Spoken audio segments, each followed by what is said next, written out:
মাননীয় হুমায়ুন কবির সাহেব এলান করেছেন বেলডাঙ্গাতে একটি বাবরি মসজিদ স্থাপন করা হবে, এই প্রসঙ্গে কি বলবেন? আসলে বেলডাঙ্গাতে বাবরি মসজিদ নির্মাণ প্রসঙ্গে আমি এতটুকু কথা বলবো যে হুমায়ুন কবির যে দৃষ্টিকোণ থেকে বাবরি মসজিদ করার চিন্তা ভাবনা করছেন, এই দৃষ্টিকোণটা আমি তো মনে করব সম্পূর্ণ একটি রাজনৈতিক দৃষ্টিকোণ। কারণ হচ্ছে যে হুমায়ুন কবির বাবরি মসজিদ নির্মাণ করার হঠাৎ স্বপ্ন দেখলেন কেন? উনি আজকে রাজনৈতিকভাবে 20-25 বছর ধরে মুর্শিদাবাদের বিভিন্ন পার্টি থেকে উনি দায়িত্বে আছেন।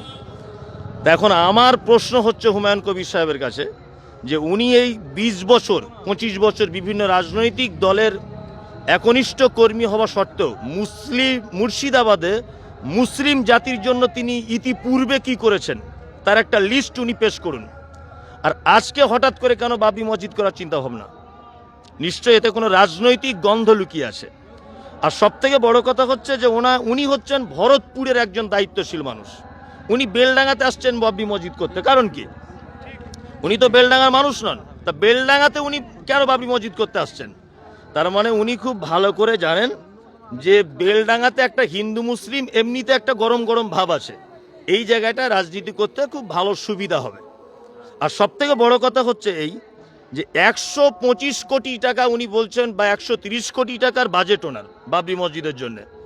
তা আমি বলছি 125 কোটি টাকা দিয়ে বাবরি মসজিদ করে জাতির কি লাভ হবে?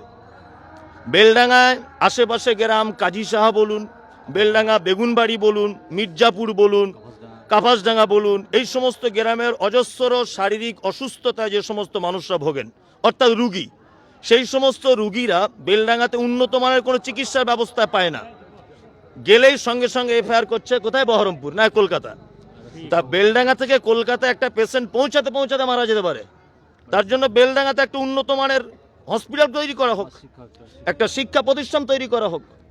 আর সবচেয়ে বড় কথা হচ্ছে মসজিদ যদি করতেই হয়, বেলডাঙ্গাতে মসজিদের প্রয়োজনই যদি হয়, তাহলে বেলডাঙ্গার আশেপাশে মুসলিম গ্রামের বুদ্ধিজীবী মানুষেরা এটা ভাববে।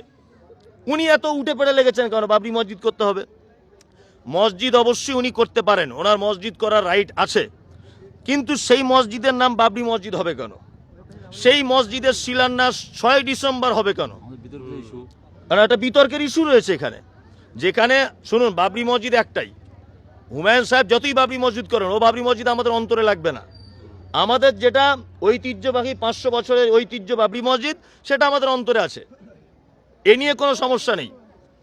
কারণ হুমায়ুন সাহেব বাবরি মসজিদ করলেই কি আর না করলেই কি, তবে উনি যেটা করতে চাইছেন এটা আমি বলবো সম্পূর্ণ রাজনৈতিক একটি গেম, এছাড়া আর কিছু নাই।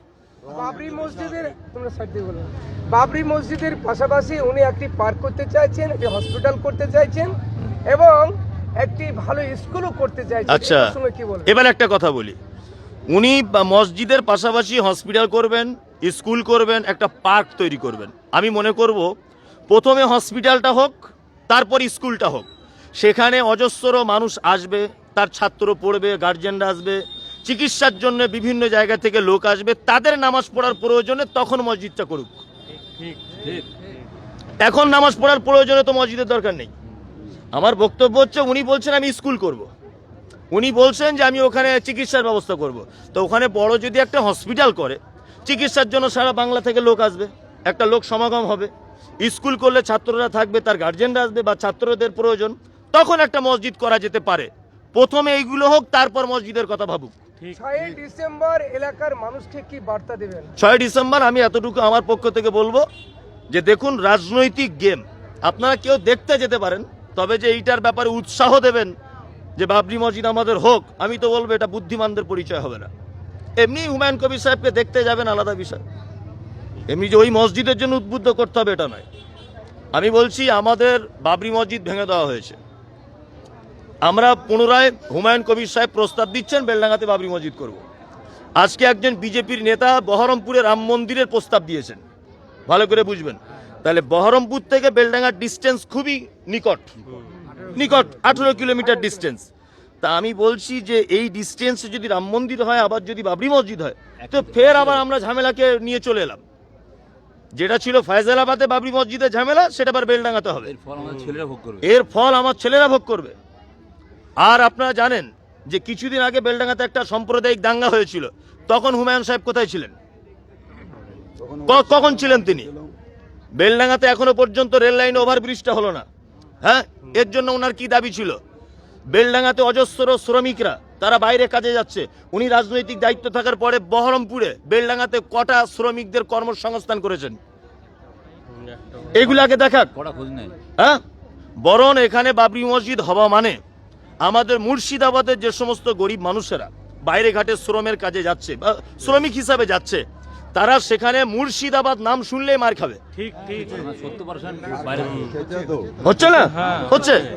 এইটা যা করছে, মুর্শিদাবাদকে এক সর্বনাশ করার পরিকল্পনা করছেন তিনি রাজনৈতিকভাবে। ওই জন্য আমি ব্যক্তিগতভাবে একদমই সমর্থন করি না এটা। আমি ব্যক্তিগতভাবে রাজনীতি মনে করেন আপনি? আমি সম্পূর্ণটাই রাজনীতি মনে করি। তাছাড়া ওনার মাথাতে ভূত চাপলো কি করে যে বাবরি মসজিদ করতে হবে আবার 6 তারিখে? এতদিন তিনি মুর্শিদাবাদের মুসলিমদের জন্য একটা স্কুল, কলেজ, মাদ্রাসা, ইউনিভার্সিটি কিছু করেছেন, তার প্রমাণ করুন। গত লোকসভায় আমরা দেখেছিলাম ইউসুফ পাঠানকে জেতার জন্য যে রাস্তা বেছে নিয়েছেন সেটা কি জেরক্স কপি মনে করছেন? এখন ঘটনা হচ্ছে, সব থেকে বড় কথা যে হুমায়ুন কবির সাহেবকে আমি কি বলবো, উনি কখন কোন দল করেন এটাই তো বড় বোঝা মুশকিল। হ্যাঁ, কখনো বিজেপির প্রার্থী, কখনো কংগ্রেসের, কখনো তৃণমূল। উনি নিজেই যে কোথায় থাকে তো আল্লাহু আলাম। আবার আমার কাছে একটা ভিডিও আছে, আপনাকে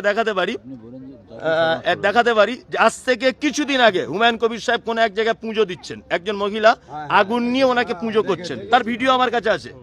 তা এই লোকটা কি করে মসজিদের ব্যাপারে ধর্মীয় আবেগ দেখাচ্ছেন? এটা আমি বুঝতে পারছি না। যে লোকটা এক সপ্তাহ আগে তার মুখে আগুন নিয়ে পুজো করা হচ্ছে, তাহলে সেই লোকটা মসজিদ করার আবেগ কি করে করছেন? এখনো বেলডাঙ্গাতে অজস্র মসজিদে যেখানে মুসল্লি নেই, ফজরে 5 জন মুসল্লি,